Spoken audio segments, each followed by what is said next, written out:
Hello, it may be May next week, but it certainly doesn't feel like that for the next couple of days. The first half of this week has a definite wintry feel. It's pretty cold and, yes, wintry showers. What does that mean? Hail, sleet and, yes, some snow to come as well. Now, gradually it will turn a little bit milder as we go through this week, but it will take some time. And then things looking a little uncertain as we go into the weekend. Bank holiday weekend, of course. I'll have more on that in a moment.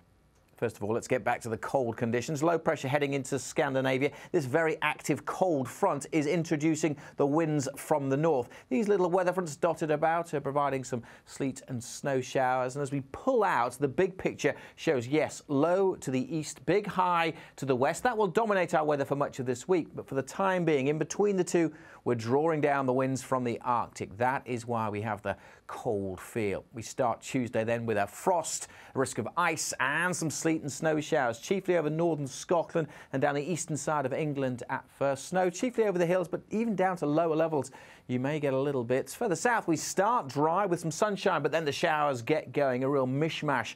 Rain, sleet, snow and quite a few hail showers expected. Temperatures are going to struggle. These are the highs. Yes, there'll be some sunshine between the showers, which should see temperatures creeping to 9 to 11 degrees. But it'll feel a lot colder than that, and temperatures will drop sharply when the showers come along. And some parts on the North Sea coast really feeling raw, 6 or 7 at the very best.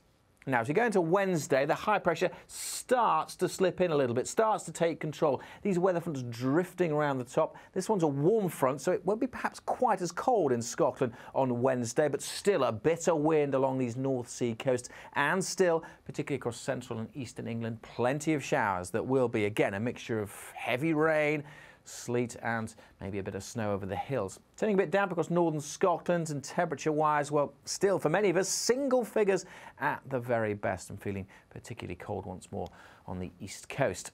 Now, by the time we get to Thursday, the highs nudged in just that little bit more. This weather front is drifting southwards. It's a warm front, so very slowly we'll start to see temperatures recovering a little bit. It's going to be a cold start to Thursday, but just look at the map. It just warms up a touch as we go through the day. It's still going to be a cold start with a risk of frost.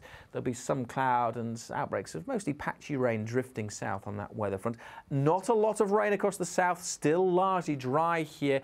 Many gardens, of course, desperate for a bit of rain, so that's not really going to change through much of this week. Just temperatures creeping up a little bit by Thursday. And by Friday, maybe some patchy rain across the south, but again, not a huge amount. Most places looking dry on Friday as the high pressure sits in across the country. Should see a little bit of sunshine here and there. Temperatures getting back into double figures across the board pretty much, but still below the average for the end of April. And then, looking into the bank holiday weekend, the high pressure does look like staying in charge, at least for the start of the weekend.